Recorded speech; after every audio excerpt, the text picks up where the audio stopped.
كاكرن شوني دكتور جان بياني وباش بياني باش أحواله بخير بين زور سپاس دكتور باش دكتور سپاس دكم ممنونم سپاس دكم زور سپاس دكم دكتور ئێمە هەرەکو پێشتر لەگەڵ بەڕێستا کەڕێکەوتوین ئەمڕۆ بەتەماین کە یەکەم ئەڵقەی ئەم بەرنامەیە لەگەڵ بەڕێستا تۆمار بکەین تۆ لەگەڵ چوونە دەرەوە و گەشتوانە چۆنی چکە بن بەتەماین بەرنامەکەمان لە دەرەوەی شارەت لە شوێنێکە کە نزیکە لە شوێنی لە دایکبوونی خۆت مانێ بەرەو ئەوێ بڕۆین طبعا سپاسانەکەم بەخێر بن سەرچاو لە هەمان کاتیشە سپاسانەکەم کە ئەمڕۆ دەرفەتی ئەوم پێ ڕەخسێنن بۆ ڕەخسێن کە گەشت بکەین بەیەکەوە چونکە بەداخەوە بەهۆی سەرقاڵی و کارەکانی ئێمە زۆر جار کەمەتوانین گەشت بکەین و بەتایبەتی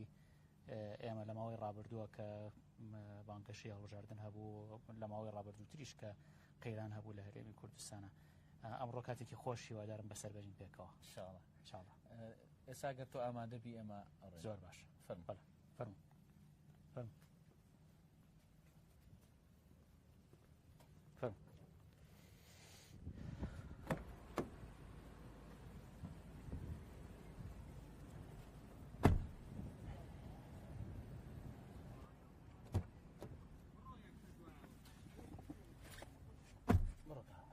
باش ئێمە ئێستا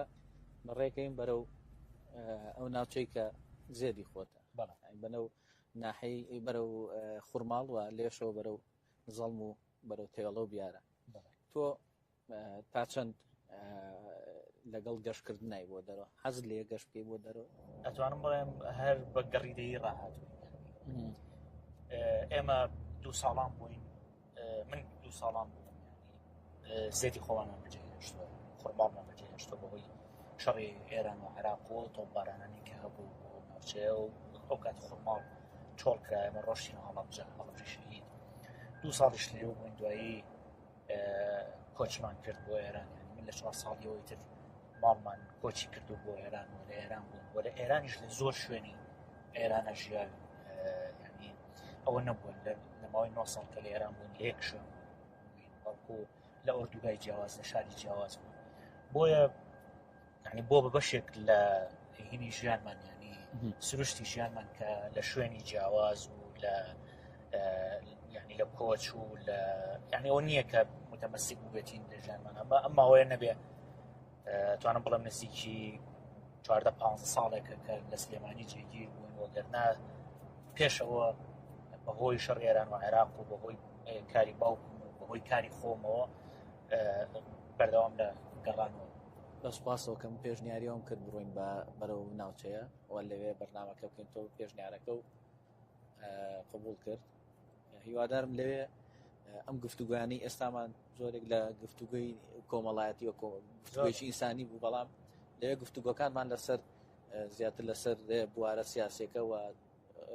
جەنابتان وەکو سەرۆکی پەرلەمانی کوردستان یاخود کە ئێستا سەرۆکی دەست لە کارکێشاوی پەرلەمانی کوردستان دەستەکەین بە گفتوگۆکانمان سەبارەت بە ئەو قۆناغی ژیانی تۆ یا الله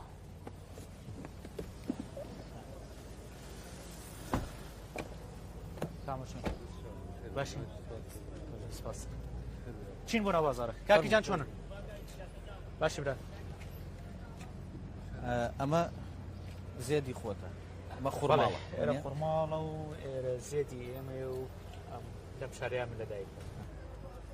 سەلام عەلیکم ئەحواڵتە کاسندی شما کاسندی سپاس کاسندی ئەحواڵتە سپاس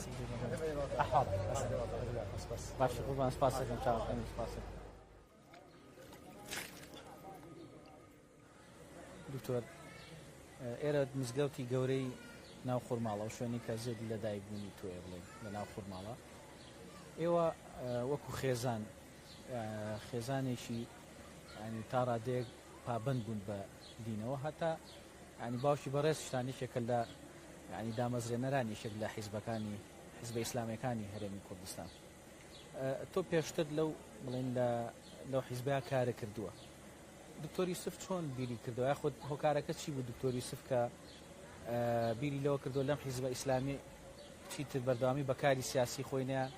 چێتە حیزبێکەوە تا ڕادەیەک ینی شێوازی کارکردنەکەی شێوازێکی ئایدۆلۆژی نییە، ینی یاخود ئاراستێکی ئیسلامی نییە. خۆی ئەمە حکایەتێکی دوورودرێژە. مەسەلەی وازێنانی من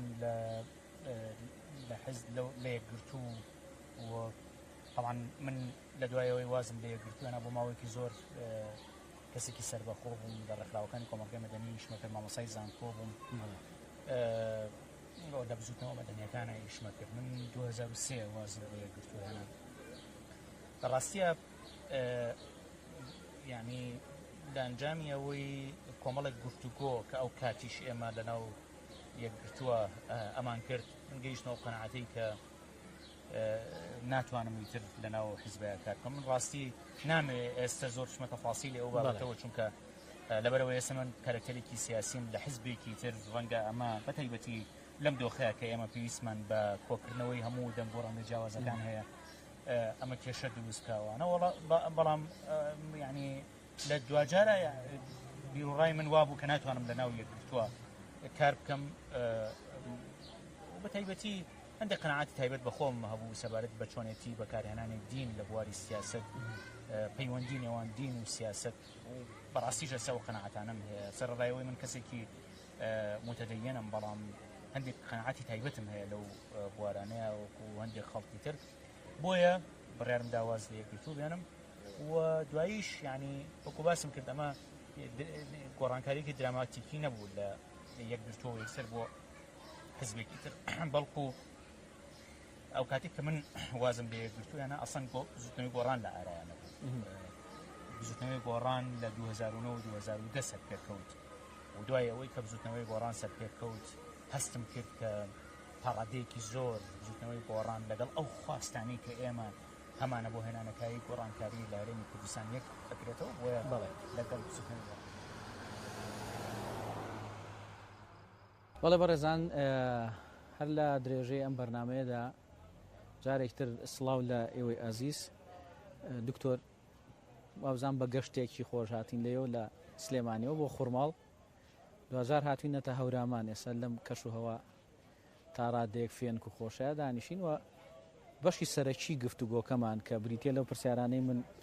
ئاراستەی بەڕێستی دەگەم لێرە ئەو گفتوگۆکەین و ئەمە دوابەشی بەرنامەکەیە. من حەزەکەم ئیتر بچینە سەر ئەو بابەتەی کە پەیوەستە بە ئەو کاتی کە بەڕێستان دەست بەکارە بن وەکو سەرۆکی پەرلەمانی کوردستان. لە ڕۆژی 29 نیسانی 2014 تۆ ئەبیتە سەرۆکی پەرلەمان. دکتۆر یوسف هەستی چی بوو کە بۆ سەرۆکی پەرلەمان یەکەم جار لەناو پەرلەمانە گەنجێک دەبێتە سەرۆکایەتی یاخود سەرۆکایەتی پەرلەمان دەگرێتە دەست؟ لە ڕاستیە هەستێکی زۆر سیر بوو لە هەڵگرتنی باری بەرپرسیارەتێکی ئێجگار گران و قرس چونکە بەڕاستی حساسیەتی مەرحەلەکە مەزانی بۆ تەحەدیانی کە لە بەردەممانە بۆ ئەمزانی ینی ئەو چرکەیی کە لەسەر کورسی سەرۆکی پەرلەمان دانیشتوم زانیومە کە چ بەرپرسیارەتێکی گەورە کەوتۆتە سەرشانمەوە بە تایبەتی ئەوەی کە زۆر قەلەقیە کردم و بە درێژایی ماوەی دوای ئەوەش کارم بۆەوە کرد کە هەوڵی معالەجەکردنیکی بنەڕەتی بۆ بتۆزینەوە. دوو مەسەلەی ئەساسی بوو. یەکەم قەیرانی ئابووری بوو کە لەو کاتەوە دەستی پێکرد بوو ینی لە کۆتاییەکانی 2013 قەیرانی ئابووری دەستی پێکرد بوو. دووەم قەیرانی سەرۆکایەتی هەرێم کە ئەمزانی کە ڕوبەڕوومانە بێتەوە جارێکی تر چونکە بە چارەسەر نەکراوی لە 2013 لە خولی پێشووی پەرلەمانی کوردستانەوە بۆ ئەم خولەی پەرلەمانی کوردستان بەجێ هێڵرابوو. جەبۆیە هەستێکی زۆر ینی کەوتنەژێر بەرپرسیارەتێکی گەورە دایگرت بووم و لەگەڵیشە ئەوەی کە من گەنجێکم ئەم بەرپرسیارەتێ وەرەگرم پێم وا بوو کە دوو بەرپرسیارەتی گەورە هاتە سەرشانم جگە لە بەرپرسیارەتەکانی سەرشان لە سەرۆکایەتی پەرلەمان. یەکەم ئەوەی کە وا بکەین گەنج متمانی بە خۆی هەبێت کاتوانێت لە پۆستە باڵاکانە بێ و ئەتوانێت کاری خۆی ئەدا بکە بە باشترین شێوە. دووەم دروستکردنی متمانە بە نەوەکەی تریش کە گەنج ئەتوانێت بێتە پێشەوە ئەرک و بەرپرسیارەتەکانی خۆی بە باشی جێبەجێ بکە. بەڵێ لە کاتی هەڵمەتی هەڵبژاردنەکانە کە بەڕێستان سەرۆکایەتی لیستی گۆڕانتانە کرد ینی بەڕێستان لەگەڵ ئەوەی کە سەرۆکایەتی ئەو لیستەتانە کرد هاوشان لەگەڵ ئەوەیە خەریکی سەرقاڵی نووسینی ئیترۆحەی دکتۆراکە بوویت چۆن ئەو دوو کارت بەیەکەوە تەنسیقە کرد چۆن توانیت مەسەلەن لە بینی هەردووچیانە جۆرێک لە تەنسیق دروستکەی بۆی هەردووچیان بە باشی بەڕێوەبەری خۆی خوێندنی دکتۆراکەم هەمووی تێکەڵ بوو لەگەڵ تێکەڵبوونی من بە گۆڕانەوە یعنی هەر لە سەرەتای دەست پێکردن بە خوێندنی دکتۆراکەمەوە منیش من تێکەڵ بووم لەگەڵ کارکردن لەگەڵ گۆڕان و لەگەڵیشا مەسلەی دوجار مەسلەی سەرۆکایەتی لیستەکە لە ساڵی 2013 ڕاستیەکەی منە میست بڕۆم دکتۆراکەم تەواوکەم چونکە کاتێکی زۆرم کەمم لە بەردەستاما بوو پێشەوەی کە کەمپین دەست پێ بکە بەڵام بەرپرسیارەتەکە کەوتە سەرشانم بۆیە ناچار بووم لەو کاتە فراغانی کە هەم بوو خەریکی نووسینی دکتۆراکەم بمەوە کاتەکانی تر تەرخان کەم بۆ کارە سیاسیەکەمەوە ئەوەی کە پەیوەندیدارە بە گۆڕان و لیستی گۆڕان باش لە پێشەوەی کە بڵێن هەڵمەتی هەڵبژاردن دەست پێکا بۆ ئەو کاتی پەرلەمانی کوردستان بۆ هەڵبژاردنەکانی پەرلەمانی کوردستان ئێوە هەمیشە مەسەن وەکو لایەنێکی ئۆپۆزیسیۆن پێداگر بوون لەسەرەوەی کە پێویستە گۆڕانکاری بکرێ پێویستە شێوازی حکومڕانی ئەم وڵاتە گۆڕانکاری بەسەرا بێ بە تایبەتی ئێوە بەریەکەوتنتان زۆر بوو لەگەڵ پارتی دیموکراتی کوردستانە دوای ئەوەی کە هەڵبژاردنەکان کۆتایی هات و نەتیجەکان دەرکەوت پاش ماوەیەک لە گفتوگۆ یاخود پاش ماوەیەک لەوەی کە ڕاگۆڕینەوە ئێوە لەگەڵ پارتی دیموکراتی کوردستانە گەیشتنە ڕێکەوتن پێشتر ئێوە جۆرێک لە توندی لە زمانی ینی ڕاگەاندنەکانتانە هەبوو لە بینیەکە بەڵام دوجار ئێوە دوایەوە ڕێکەوتنێکەکەن ئەمە چۆن کرام ڕێکەوتنە ئێمە هیچ ناکۆکیێکی شخصی و ناکۆکی حزبیمان لەگەڵ هیچ پارتی و کەسایەتیەک لە هەرێمی کوردستانە نییە و بەڕاستی ئەوەی کە جەنابی شەباسیەکەی هەر دەرخەری ئەوەیە سەلمێنەری ئەوەیە کە ئێمە لەگەڵ لەسەر بەرنامەی سیاسی لەگەڵ هەموو کەسێک توانین من ڕێ بکەوین و ناکۆکیەکانیشمان دیسانەوە لەسەر مەسائلی سیاسیەیە نە پەیوەندیدارە بە پۆست و کلوپایە و سامان و ئەو شتانە و نە پەیوەندیدارە بە ململانی شخصیەوە یعنی نە نزیک بوونەوەمان لە حزبەکانی تر پەیوەندیدارە بە مەسائلی ئەوەی کە پەیوەندی بە دەسەڵات و سامان و ئەوانەوە هەیە لەسەر سامان و دەسەڵات لەگەڵ کەس ڕێک نەکەوتون و ڕێک ناکەوین و لەگەڵ کەسیش لەسەر سامان و دەسەڵات ناکۆک نابین بەڵکو نزیک بوونەوەمان لە حزبەکانی تر بەر مەبنای ئەوەیە کە تا چەندە بەیەکەوە توانین لەسەر پرۆژەیەکی سیاسی ڕێککەوین و بتوانین جێبەجێ بکەین لەگەڵ پارتی دیموکراتی کوردستانیش لە دوای هەڵبژاردنەکانی 2013 کە نزیک بووینەوە لەسەر ئەساسی بەرنمەیەکی سیاسی بوو و ئێمە کە لەگەڵ پارتی ڕێککەوتین لەسەر بەرنمەیەکی سیاسی ڕێککەوتین و دواییش کە ناکۆکی کەوتە بینمانەوە دیسانەوە لەسەر ئەو مەسەلانی پەیوەندیدار بوو بە سیستمی حکومڕانی هەرێمی کوردستان ناکۆکی لەگەڵەوان دروست هەنێ جار مەسەلەن من ئەم وشەیە بەکارێن ببوورە بەڵام هەنێ جار تۆمەتبارەکان بەوەی کە بزوتنەوەی گۆڕان کێشەکان بە شخصیەکە نا بە هیچ شێوەیەک ئێمە کێشەکانمان بە شخصی نەکردووە لە هەرێمی کوردستان ئەوەی کە ئێمە پێداگریمان لەسەر کردووە هێنانەکایی سیستمێکی حکومڕانی تەندروستە بە شێوازێک کە سیستمی حکومڕانی هەرێمی کوردستان لە قازانجی بەرژەوەندی گشتی بێنێک لە قازانجی تاکە کەس یعنی ئێمە پێمان وا بوو کە پێویستە کات یاسا سەروەر بێ بەسەر هەمووانە لە سەرۆکی هەرێمەوە بیگرە بۆ هەموو هاوڵاتیەک لە هەرێمی کوردستان ئەگەر لە کاتێک لە کاتەکانە کەسایەتیەک بوو بێتە هۆی ململانەیەکی سیاسی لە هەرێمی کوردستان و پۆستەکەی ئەوە پەیوەندی بۆ هەبوو نەک پەیوەندی بە ئێمە یعنی بۆ نمونە ینی کەسایەتێکی وەکو کاک مەسعود یعنی ئێمە لە سەرەتای دروستبوونی بزوتنەوەی گۆڕان کە ئەو خۆی هەڵبژاردەوە بۆ پۆستی سەرۆکی هەرێم ئێمە منافسمان نەبووە وەکو بزوتنەوەی گۆڕان منافسمان نەبووە بۆ پۆستی سەرۆکی هەرێم کاک مەسعود بە لەناو خەڵکەوە هەڵبژێردراوە بەڵام دوایی کە مەسەلەکە هاتم ئەوەی کە ماوەی ویلایەتەکەی کۆتایی پێهاو ئەو پێداگیری ئێمە لەسەر مەسەلەی ئاڵوگۆڕی ئاشتیانی دەسەڵات پەیوەندی بە کەسایەتی کاک مەسعودەوە نەبووە ئەوەندەی پەیوەندی بە چەسپاندنی سیستم و دموکراسی و ئاڵوگۆڕی ئاشتیانی دەسەڵاتەوە باش زۆر جار پارتی باسی لەوە کەریانی ئێو بزوتنەوەی گۆڕان یا خولایەنەکانی تر داواکەن کە مەسعود بارزانی درێژە بە کاری خۆی لە سەرۆکایەتی هەرێمی کوردستان چکە یاسا ڕێگەی پێ نایە بەڵام لە بەرامبەرەوە بەدیلیشیان نییە ئێوە بۆ بەدیلتان نەبوو خۆی ئەم پرۆسەیە پێویستە کات یعنی بە شێوەیەکی ئوسوڵی بڕوە مەسەلەی پێشکەشکردنی بەدیل بۆ سەرۆکایەتی هەرێم یعنی پێویستە کات کۆمسیۆنی باڵای هەڵبژاردنەکان دەریای خۆ هەڵاوتن کاتەوە بۆ پۆستی سەرۆکی هەرێم ئەو کاتە هەموو لایەک ینی بەدیلی خۆیان یان بەدیل نییە ینی کاندیدی خۆیان کاندیدی خۆیان بۆ پۆستی سەرۆکی هەرێم کاندید بکەن ینی ئەو دەرگای خۆپاڵاوتن نەئەکرایەوە بۆ پۆستی سەرۆکاتی هەرێم تا بۆ پۆستی سەرۆکی هەرێم تا بەدیل یا تا کاندید تەڕاح کرێت. پارتی دیموکراتی کوردستان وەکو خودی پارتی ینی هیچ تەحەفوزێکیان هەبوو لە سەرەوەی تۆ بی بە سەرۆکی پەرلەمان؟ نەخێر هیچ تەحەفوزێک لەسەر ئەو بابەتە نەبوو چونکە ئێمە وا ڕێککەوت بووین کە پۆستی سەرۆکی پەرلەمان بۆ بزوتنەوەی گۆڕان بێ پۆستی سەرۆکی حکوومەتیش بۆ پارتی دموکراتی کوردستان بێ و هەر لایەک ئازاد بێت لەوەی تێ. باشە بۆ دوایی ئەوان بە شێوازێکی تر لێدوانیانە ئەیان و کە بمبورە و گفتوگۆکەکەم بەڵام دایان و دکتۆر یوسف شایستێ و شوێنە نەبووە کە چۆتە ئەو شوێنە ئەوان ئاوا لێدوانیانەیە پەیوەندی بە ململانی سیاسیەوە هەیە ینی پێشەوەی کە ململانیەکە دروست بێ لەسەر پۆستی سەرۆکی هەرێم ڕەنگەدایان لێدوانی کادرەکان و ئەند پەرلەمانتار و بەرپرسە باڵەکانی پارتی هەبێ کە بە شێوازێکی تر لێدوانیان یاوە من ئەم شتانە بە شخصی وەرناگرم بەڕاستی ینی هەموو ئەو شتانشی کە ڕوویاوە بە شخصی وەرم نەگرتووە ینی لە چوارچێوەی ململانی سیاسی وەرم گرتووە ئەوان ململانیان لەگەڵ من هەبوو بۆیە ئەنواع ئاشکال قسە و ناوناتۆرە و شت دیعایە بۆ من دروست کراوە لەو کاتەیە لەوانەی کە جەنابە باسیەکەی لەوەی کە لە ڕابردوو چیم کردووە لەوەی مەسەرەن بە دیعایان لەسەر من دروست دەکرد کە عەلەساس کوڕەکەم ناوی وسامەیە لە کاتێکە کوڕی من ئەسڵ ناوەکانیان عەرەبی نییە هەر ناوی کوردیان هەیەوانە بۆیە لەو چوارچێوە لە چوارچێوی پڕۆپاگەندەی حیزبیا سێریە و مۆزوعاناکەم ئەوەش ئەوینجا مەسەلەی ئەوەشی کە تەقییمی ئەدا و پێویستەکات خەڵک بیکە خودی بزوتنەوەی گۆڕان کە بڵێن گفتوگۆی کردو لەگەڵ پارتی دیموکراتی کوردستانە لەسەرەوەی کە پۆستی سەرۆکی پەرلەمان وەرگێت چۆن توان دەستنیشان کرد بۆ پۆستە ڕاستی چۆن توان کاندید کرد بۆ ئەوە کاگنەو شیروان بەڕەحمەت بێ بە پلەی یەکەم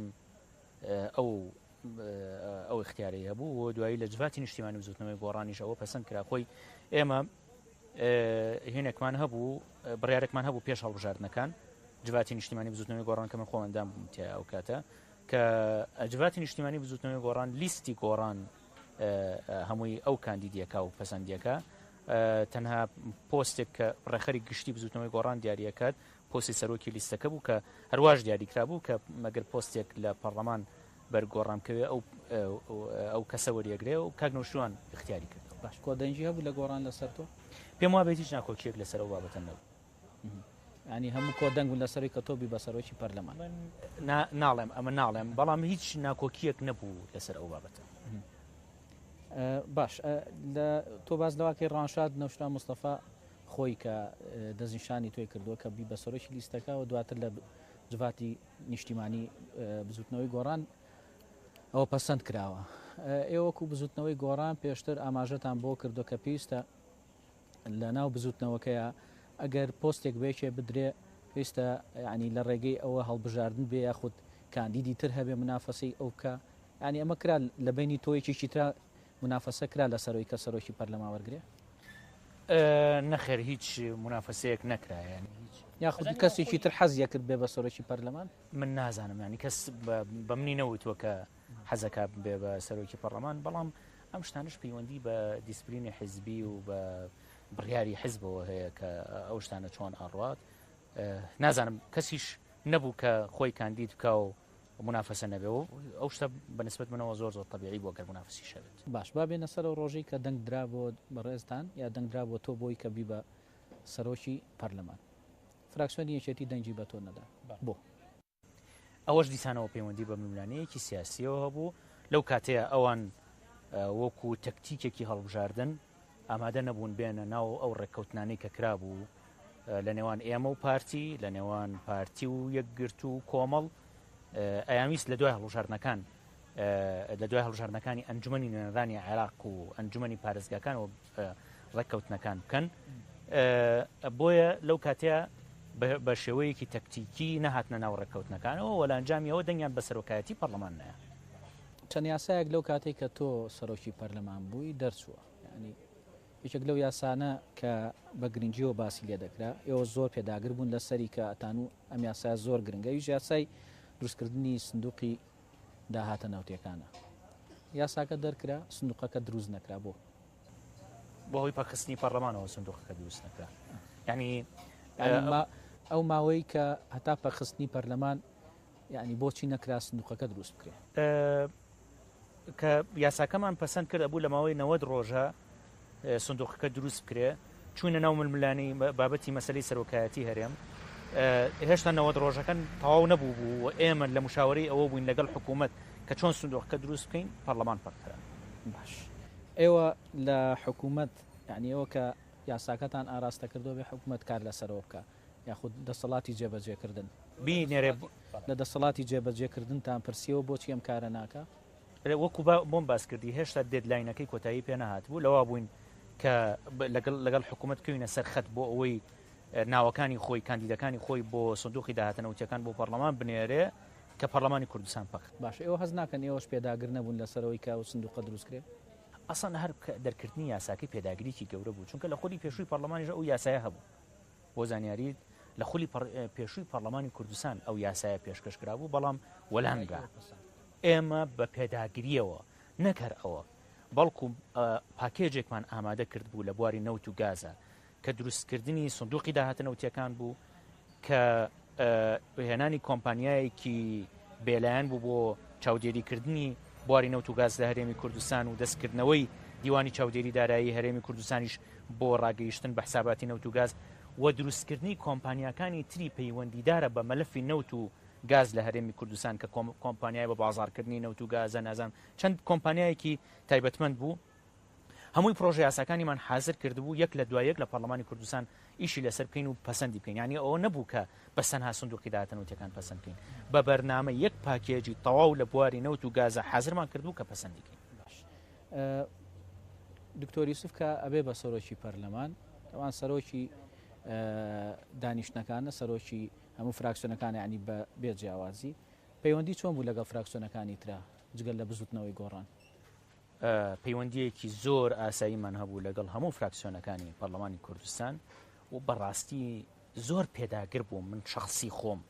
خۆ هەڵناگرێت دووەندامەکەی تری دەستەی سەرۆکایەتیش بەڕێز سکرتێری پەرلەمانی پێشوو کاک شێخ فەخرەدین بەڕێز کاک جعفەری مینکی هەمومان پێداگر بووین لەوەی کە ئەو فراکسیۆنانەشی کە تەمسیلیان نییە لە ناو سەرۆکایەتی پەرلەمانە پرۆژە یاساکانیان ئێهمان نەکرێ ئەو پرسیارانەی کە لە حکوومەتیەکەن ئێهمان نەکرێ و بە شێوەیەکی ئوسوڵی کاری پەرلەمانی خۆمان ئەنجام بین و علاقەیەکی زۆر باشمان لەگەڵ هەموو فراکسیۆنەکان هەبوو ئەسڵەن بۆ دانانی بەرنامەی کاری وەرزی کرێدان هەمیشە لەگەڵ فراکسیۆنەکان لەسەر خەت بووین و بۆ دانانی بەرنامەی کاری ڕۆژانی پەرلەمانیش هەمیشە لەگەڵ سەرۆکی هەموو فراکسیۆنەکان لەسەر خەت بووین باش من ئەوەی کە پرسیارم کردبێ سەبارەت بە بەڕێستان لە فراکسیۆنەکانی تر هیچیان کێشیان لەسەر شخصی لەگەڵ تۆ نییە یا کێشیان لەسەر وەکو دکتۆری سف نییە بەڵام مەڵەن دکتۆری سف پەیوەندی لەگەڵ فراکسیۆنەکانی ترا تا ئاستێک ینی زۆر پتە نەبووە نەیتوانی ینی مەسەن هەنێکیان باز لەوە کە نەڵێن سەردانی فراکسیۆنەکانی نەکردووە آخر ئەم سەردانە ئەبووە هۆیەوەی کە ئەو جۆرە لە نادڵنیایی بڕەوێتەوە ینی بە تایبەتیوانەی کە ئێوە ململانەتان هەبووە لەگەڵێنە ڕاست خۆی بۆ نمونە فراکسیۆنی یەکێتی لە سەرەتاوە هین هەبوو تەشەنوجێک هەبوو کە بەشێکی پەیوەندیدار بووە خولی پێشوەوە بەڕاستی خولی پێشووی پەرلەمانی کوردستان گوازرا بووە بۆ ئەم خولە بەڵام چەند جار ینی هەوڵمەدا سەردان بکەم ڕێک ناکەوت ینی سەردانەکە ڕێک ناکەوت بەڵام علاقێکی زۆر باشم لەگەڵ فراکسیۆنی یەکێتیش هەبوو ینی ئەگەر ئەو کاتانەشی کە تەشەنوج هەبوو هەوڵم یاوە پراوێز نەبن لە ناو پەرلەمانی کوردستان بەڵکو ئەگەر بڕۆن بۆ بگەڕێن بە پرۆتۆکۆلەکانی پەرلەمانی کوردستان یەکەمین پرۆژە یاساکانی کە خوێندنەوەی بۆ کراوە لەم خولەی پەرلەمانی کوردستان ئەو پرۆژە یاسایانە بوون کە لە فراکسیۆنی یەکێتیەوە هاتوون لەبەرەوە بە شێوەیەکی ئاسایی کاروبارەکانمان بەڕێوە برد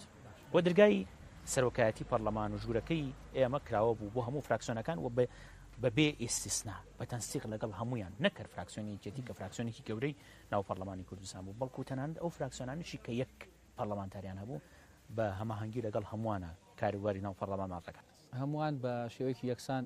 لە ناو پەرلەمانە دەرفەتیان پێ ئیرا قسە بکەن بەڵێ بەبێ ئیستیسنا ینی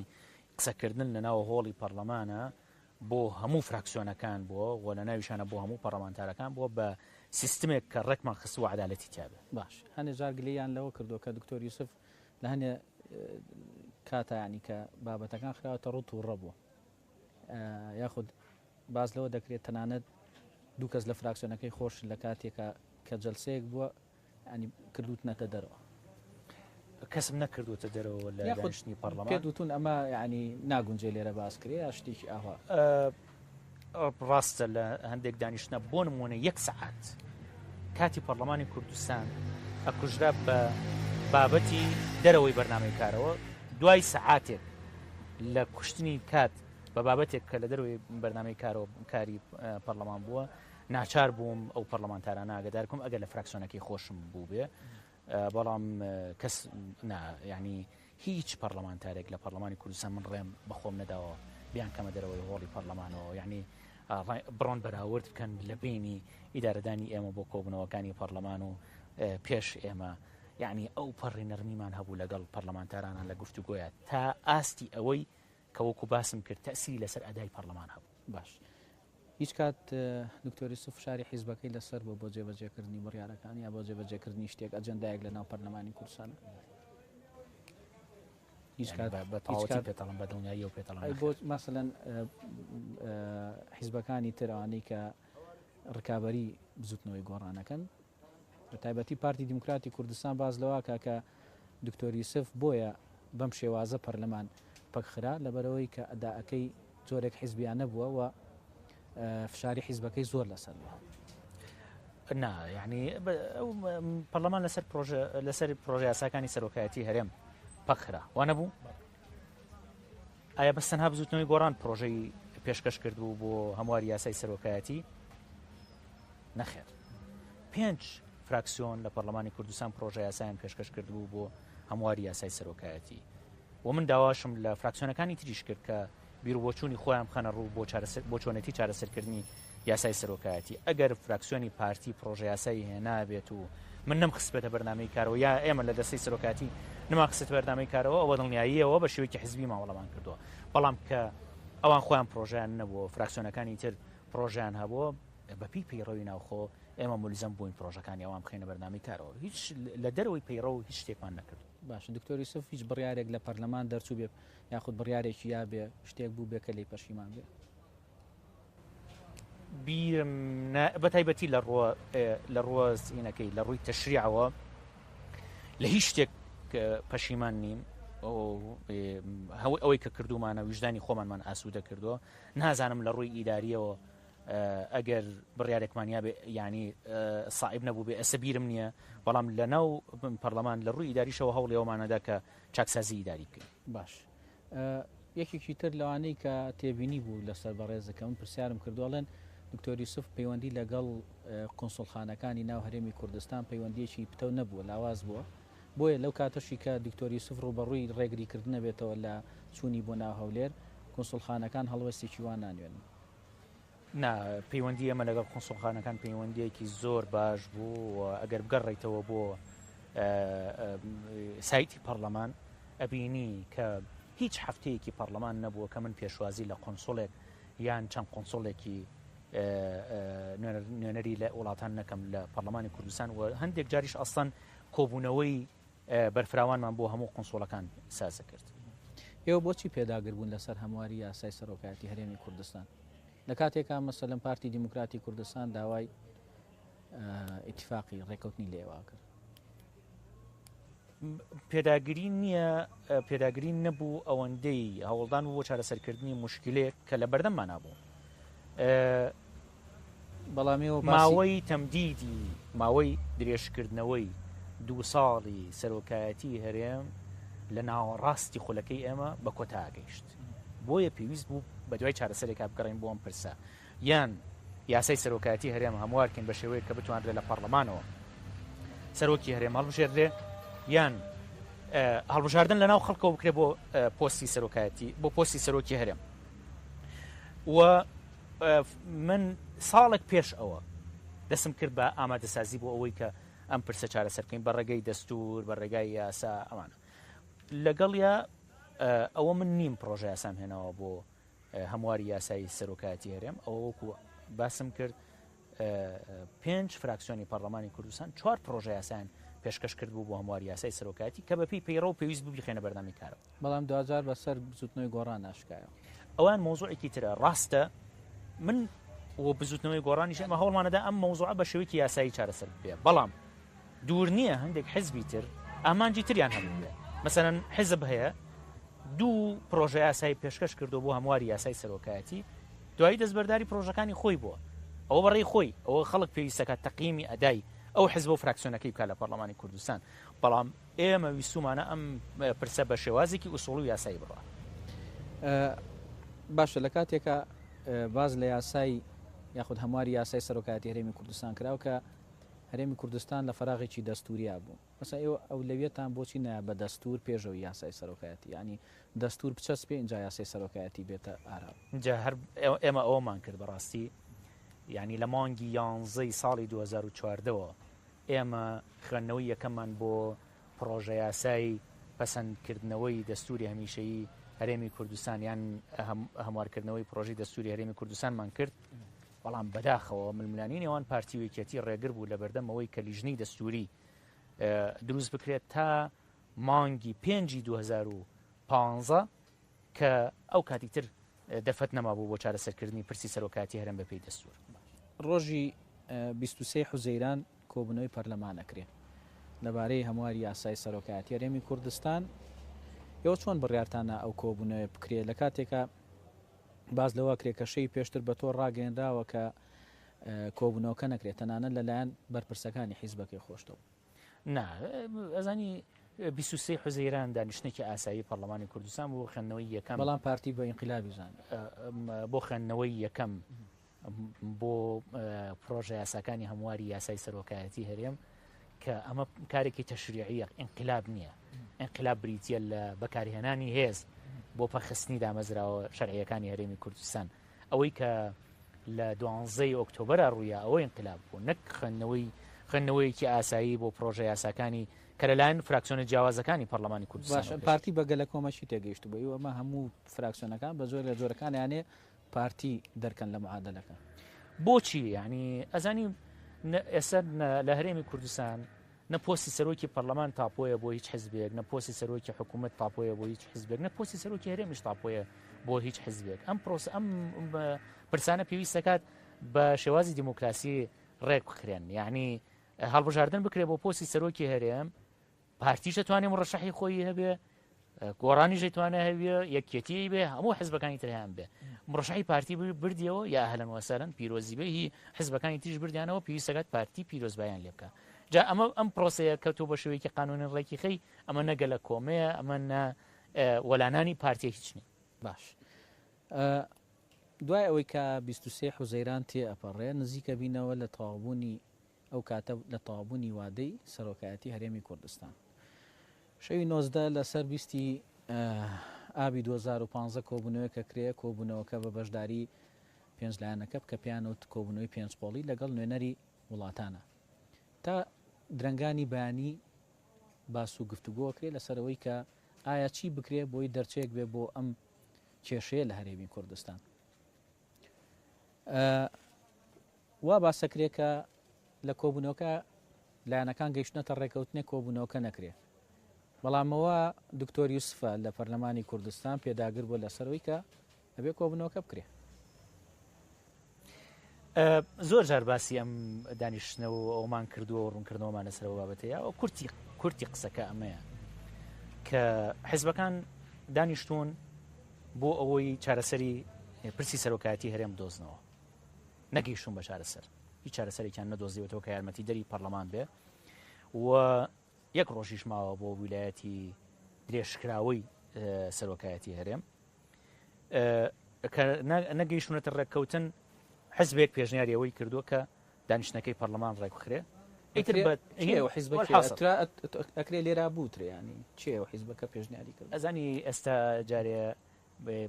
باواز لەوە بێنین کە بڕۆینە کولانەوەی هەندێک برینەوەوانە بەڵام والحاصل اینجا دوایی ئەمە هێنراوە براوە ڕێککەوتن کراوە کە ئەو حیزبانە ڕێککەوتون کە دانیشتنی پەرلەمان دوا بخەن بۆ ڕۆژی دوایی کە من ڕۆشتم بۆ پەرلەمان هەموو فراکسیۆنەکانم کۆ کردەوە فراکسیۆنەکان ڕێک نەکەوتن لەسەر دواخستنی دانیشتنی پەرلەمان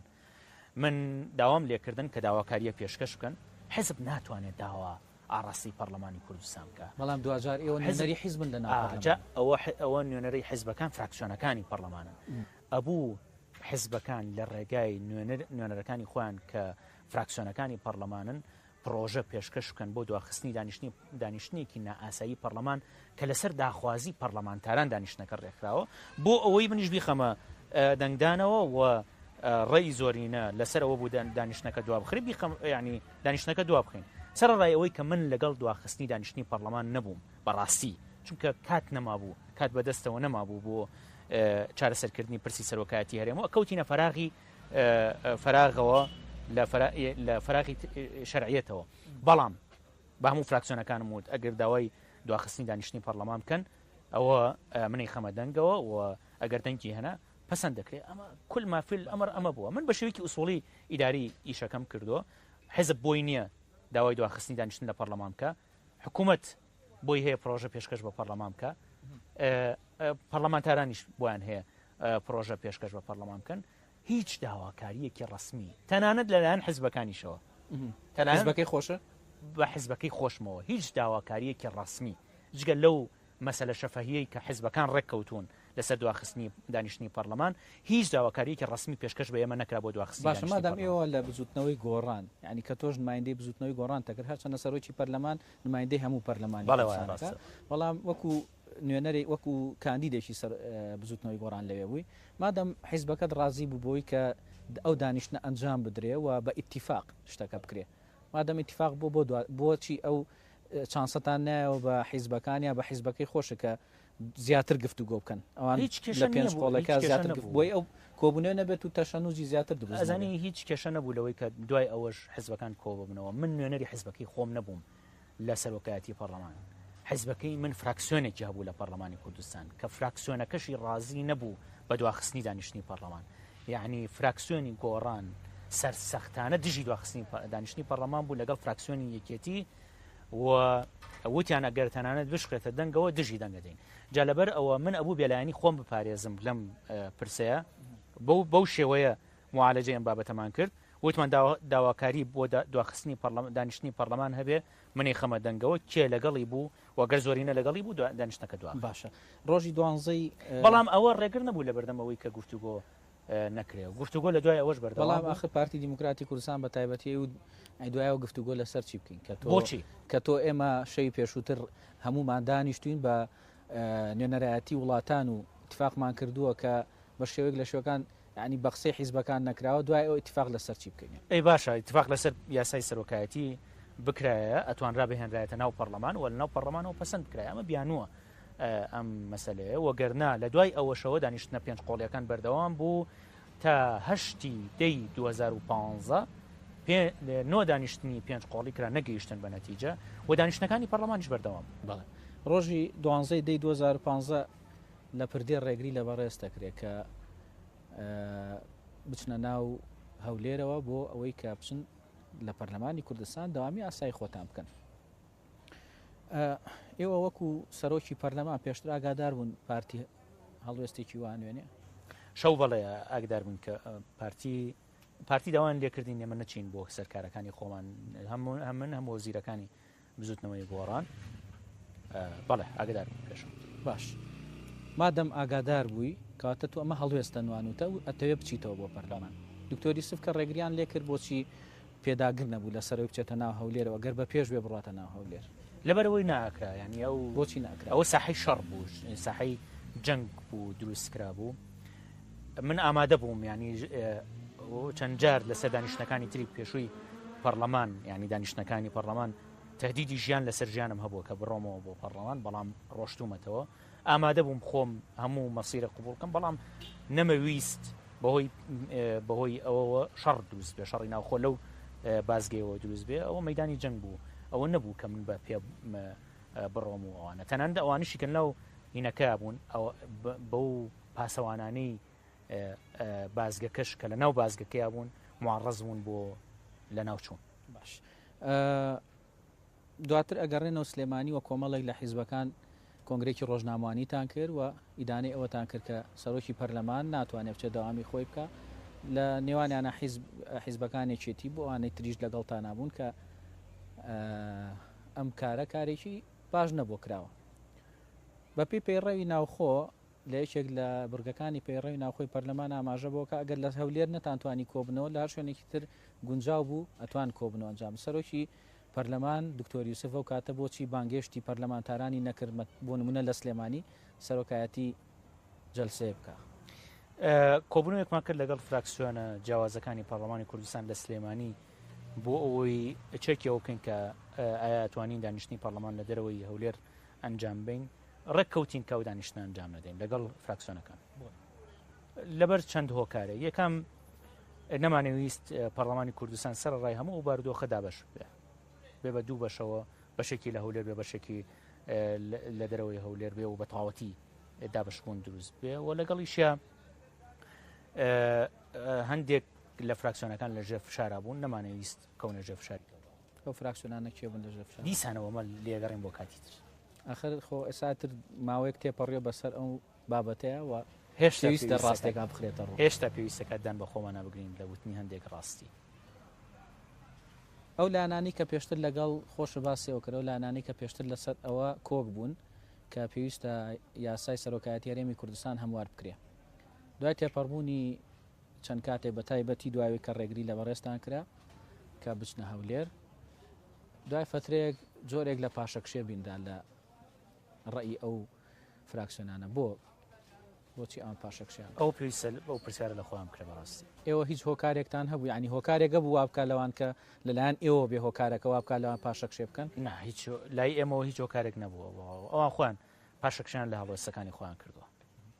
ینی بۆ نمونە تو پرۆژه یاسات پێشکەش کردووە لە باتی پرۆژه یاسایەک دوو پرۆژه یاسات پێشکەش کردو بۆ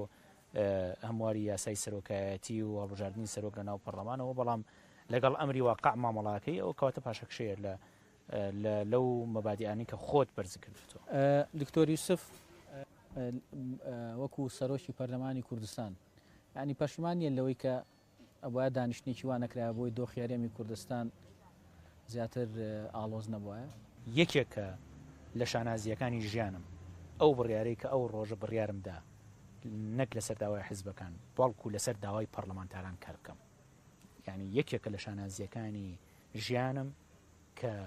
نەچوومە ژێرباری هیچ فشارێکی دەرەوەی پەرلەمانتاران ئەیانتوانی داوای دواخستنی دانیشتنی پەرلەمان بکەن ئەو ڕۆژە بەڵام ئێمە خۆمان یەکێک لە ئامانجەکانمان بریتی بۆ لە چەسپاندنی سیستم لە ڕێزگرتن لە دامەزراوە شەرعیەکان لە کارکردنی دامەزراوەکان لە دەرەوەی هەموو هەژمونێکی حزبی حزب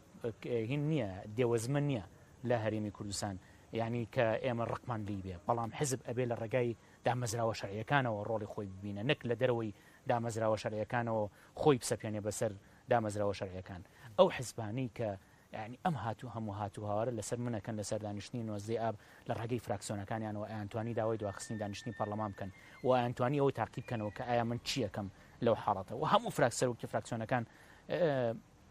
ئێستا شایەتن و ماون ئەگەر ئەم قسانی من ڕاستی ئەتوانن لێدوان بن من ئەگەر ئەوان داوایان لێ بکردمە بەدڵنیایی ئەم قسە دەنگەوە و چەندین جار بە داوای شتیان کردووە لە ناو پەرلەمانی کوردستان خسومەتە دەنگەوە بۆیە لە ڕێگەی ئەم بەرنامەی ئێوە جارێکی دووبارە یەکەمەوە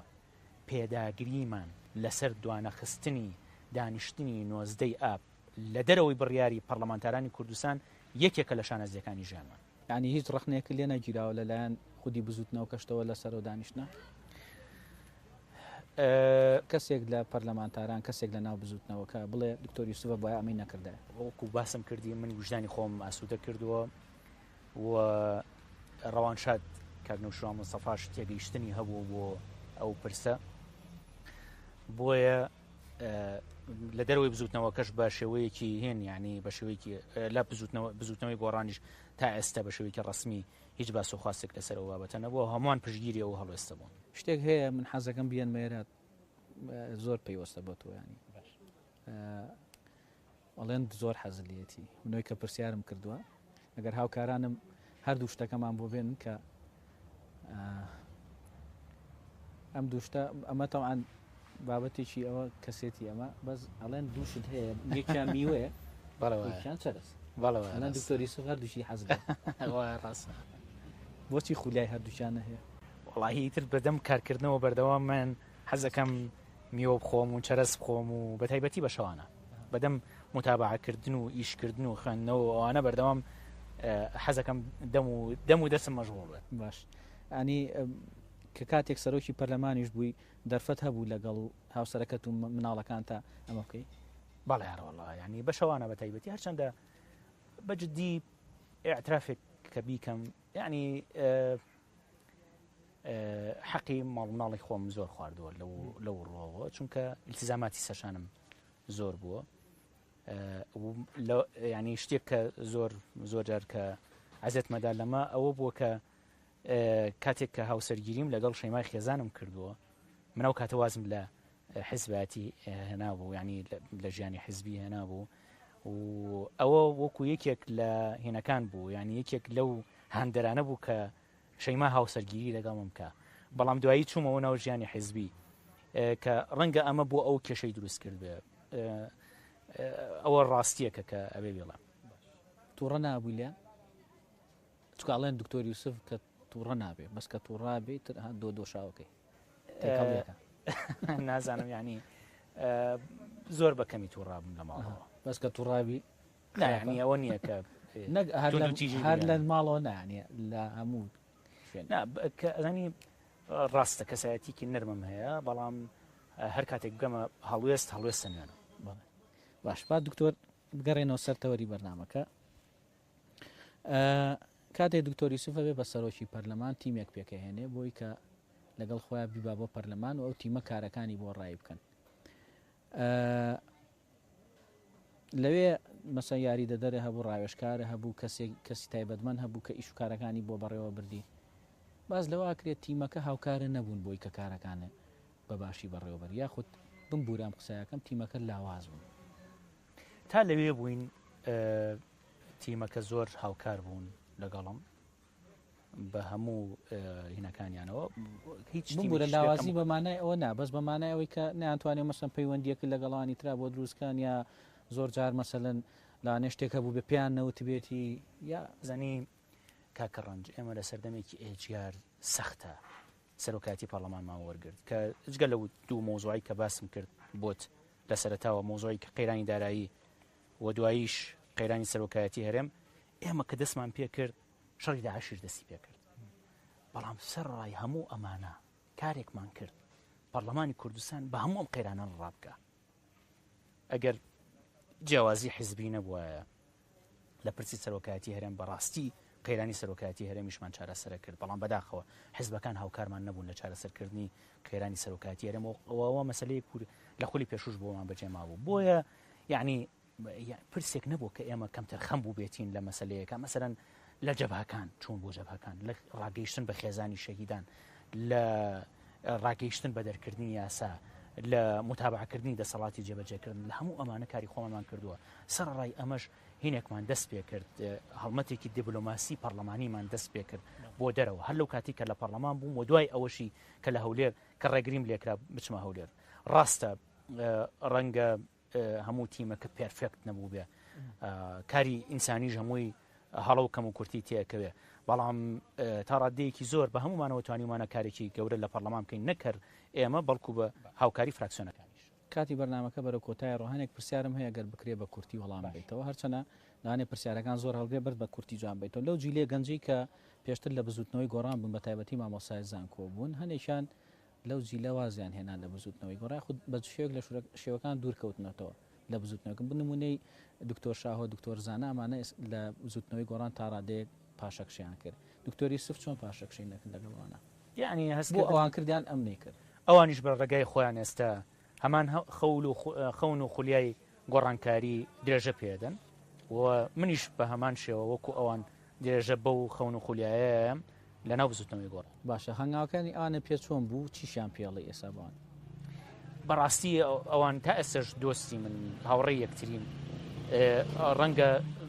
لە ناو بزوتنەوەی گۆڕانە ناتوانانی بە درێژە بە و بەکاری سیاسی بن بەڵام من دڵنیام کە ئێستا لە زانکۆش ئەوان هەر خەریکی کارکردن بۆ هێنانەکەی گۆڕانکاری لە هەرێمی باش ئەگەر زەمان بگەڕێتەوە دکتۆر یوسف محەممەدی ئەکادمی زانکۆ مامۆسای زانکۆڵە بژێرە یاخود سەرۆکی پەرلەمان ڕاستی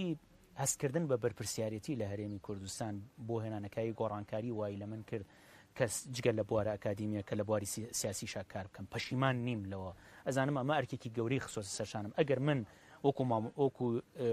یوسفی ئەکادیمی مامۆسای زانکۆ بەردەوام بوومە ژیانی خۆم زۆر باشترە بوو بەڵام نەمەتوانی بێدەنگ بم لە هەموو ئەو کەم و کورتیانی کە لەم وڵاتیا هەیە بۆیە پەشیمان نیم لەوە باشە لە مێژوودا لە نووسێتەوە دوو جار پەرلەمان پەچی کەوت یەکیان لە سەردەمی شەڕی ناوخۆیان بووە دومیان لە سەردەمی دکتۆر یوسف محەممەد سادقا بووە کە پەرلەمان لەو کاتەشە پەچی کەوتووە حەزەکەی مێژوو چۆن ئەم ڕووداوە بنووسێتەوە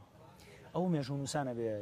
ئەو ڕووداوە تۆ چۆن ینی تۆ چۆن حەزەکەی بەڵام من هێزی چەکجارم بەکار نێهێناوە بۆ پەرخستنی پەرلەمان من ڕێگریم لێکراوە لەوەی کە یاسا جێبەجێ بکەم لە هەرێمی کوردستان وەسرە ڕایەوەی کە ئێمە ڕێگریمان لێکرا ئێمە بە شێوەیەکی گشتی وەکو بزوتنەوەی گۆڕان تەمان هەر من بە تەنیا خۆم نەبوو ئەو هەڵوێستە بالموناسبە ئەو هەڵوێستا هەڵوێست نەبوو تەنها لە من ئەگینا خۆ وەزیرەکانی بزوتنەوەی گۆڕان ئیزن نادران لە کاروباری وەزارەتەکانی خۆیان ئێمە لە بزوتنەوەی گۆڕان ئەم جارە نەمان هێش شەڕی ناوخۆ لە هەرێمی کوردستان دروست بێتەوە جاری پێشوو پەرلەمان پەکی پەک خرا و شەڕی ناوخۆش دروست بوویەوە ئێمە نەمان هێشت سەر ڕایەوەی کە بەهێز ڕێگریان لێکردین بەڵام نەمان هێشت ململانی خوێناوی لە هەرێمی کوردستان بێتەکایەوە کە ئەمە میزەیەکی هەرە سەرەکی بزوتنەوەی گۆڕان من پرسیارێکی کورتی تر ئەوەیە حەزەکەم ێستا دکتۆر یوسف وەکو هەڵسوورایەکی بزوتنەوەی گۆڕان پێم بڵێ دۆخی بزوتنەوەی گۆڕان چۆن دۆخی بزوتنەوەی گۆڕان زۆر باشە لەگەڵ بینەکانی خۆی ئامانجەکانی خۆی ڕاستگۆ بووە ڕاستە هەندێک هەڵە و کەم و کورتی هەیە چ پەیوەندیدار بە ناوخۆی بزوتنەوەی گۆڕان چ پەیوەندیدار بە کارکتەرەکانی کە بزوتنەوەی گۆڕان تەرحی کردووە لە بوارە جیاوازەکانە بەخۆشمەوە بەڵام بزوتنەوەی گۆڕان ڕاستگۆ بووە لەگەڵ هەموو دروشمەکانی خۆی کە بە خەڵکی کوردستانی یاوە هەندێک کێشەی ناوخۆییش ڕەنگە بوونیان هەبێت کە ئەمە شتێکی ئاساییە لە سەردەمی ڕەوانشاد کاگنووشوانیش هەر هەندێک کێشەی ناوخۆییمان هەبووە کە لەبەرەوەی ئێمە جواتێکی نیشتیمانیمان هەیە کە ناوەندی سەرەکی بڕیاردانی بزوتنەوەی گۆڕان ئەم کێشە ناوخۆیانە تەسیر لەسەر ئەدای بزوتنەوەی گۆڕان دانانێ باش کێشەکان نەبووتە هۆی کە زۆرێک لە هەڵۆزی لە ناو بزوتنەوەی گۆڕانە دروستکە نا یعنی وەکو باسم کرد هەر لە ینی لە سەردەمی کاگنووشوانیش هەندێک کێشە و ئەوانە هەبوو کە لەبەرەوەی ئێمە موسسەمان هەبوو تأسیری لەسەر بزوتنەوەی گۆڕان نەبوو ئێسش دڵنیام کە تأسیری نابێت دوای ئەوەی کە خانەی ڕاپەڕاندن دروست دەکرێت گەنجەکان جۆرێک لە ناڕەزایەتی دەرەبڕن لە ناو بزوتنەوەی گۆڕان چونکە ئەو خانەی ڕاپەڕاندنە پێیان وایە ئەو کەسانە بوون کە پێشووتر دەسەڵاتدار بوون ئەگەر لە بزوتنەوەی گۆڕان نابێ ئەگەر لە پێش بزوتنەوەی گۆڕانە پیان وایە خەڵکی گەنج نهاتە پێشەوە لەگەڵ وەفاتی کاگنەوشیروان ئێمە بۆشاییکی گەورەمان بۆ دروست بوو لە قیادەکردنی بزوتنەوەی گۆڕان کاگنەوشیروان بۆشایی تەنها لە ناو بزوتنەوەی گۆڕانیش بەجێ نەهێشت لە سەر ساحی سیاسی هەرێمی کوردستان بۆشایی بەجێ هێشت بۆیە ئەولەویەتی ئێمە وەکو گەنجەکانی ناو گۆڕانیش لە دوای وەفاتی کاگنەوشان ئەوە بوو کە چۆن قیادەیەکمان هەبێ ئیتر هەرچیەک بێت ڕاستە نوقسانیە لە خانەی ڕاپەڕاندنی بزوتنەوەی گۆڕان گەنجیتیانە کە ئەمە خەسڵەتێکی سەرەکی بزوتنەوەی گۆڕان بووە هەر لە سەرەتای دروستبوونیەوە تا وەفاتی کاگنەوشانیش کە گەنج ڕۆڵی سەرەکی بینیوە کە ئێستا شەر ئەی بینێ گەنجەی بینێ لە ناو بزوتنەوەی گۆڕان وەژنیشیتیانە خانەی ڕاپەڕاندن کەم و کورتیە لە خانەی ڕاپەڕاندن بەڵام ئێمە ئەولەویەتمانەوە بوو خانەی ڕاپەڕاندنمان هەبێت ڕێخەری گشتیمان هەبێت لە دوای وەفاتی کاگنەوشوان پەردەوازەیی دروست نەبێ بۆشایی دروست نەبێت کە ئەمەمان کرد باشە دکتۆر یوسف محەممەد سادق سەرۆکی دەست لە کارکێشاوی سەرۆکی پەرلەمان یاخود پەرلەمانی کوردستان زۆر سپاس دەکەین سپاس بۆی کە ئەم ڕۆ بە درێژایی ڕۆژەکە لە بەیانیەوە تا ئێستا ماندوومان کردی سپاس دەکەین بۆی کە وەڵامی پرسیارەکانتدایەوە هەم بەرنامەیەک و گفتوگۆیەکی خۆشمان کرد لەگەڵ تۆ هەم گەشتێکیشمان کرد بۆ ئەم ناوچەیە کە زێدی خۆتە کە لە خورماڵەوە هاتین زێدی لە دایکبوونی خۆتە سپاس دەکەین سپاس بۆ ئامادەبوون من سپاسی ئەوە کەم کە بەهۆی ئێوە توانیم جارێکی تر بێمەوە ئەم ناوچەیە چونکە هەجاری ئێمەوە ئەم ناوچەیە هەست بە ئارامیەکەم ینی ئەم ناوچەیەکە کە بەڕاستی ناوچەیەکی دوور لە توندوتیژی و دەمارگیری کۆمەڵایەتی یا سیاسی بێ وەچێت توندوتیژی کۆمەڵایەتی بێ ینی ناوچەیەکە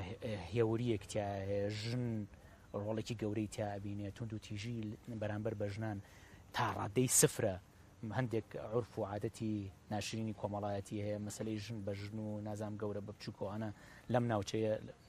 بوونی نەبووە بۆیە هەجارە ئێمەوە بۆ ئەم ناوچەیە هەست بە هەرامی یەکەم سپاس بۆیەوە کە ئەم جارش دەرفەتێکتان بۆ ڕەخسانم بێم زۆر سپاس بۆ بەڕێزە سپاس دەکەین وەڵێ بەڕێزان لەم لە ئێستا ئەم ئەڵلقەی بەرنمەکەمان کۆتایی دێت دکتۆری یوسف محەممەد سادق قسەی خۆی کرد و ئێمەش پرسیارەکانمان ئاراستە کرد ئێوەش حەکەم بن لە بینی ئەوەی کە پرسیارەکانی ئێمە و وەڵامەکانی تا ئەڵلقەیەکی تر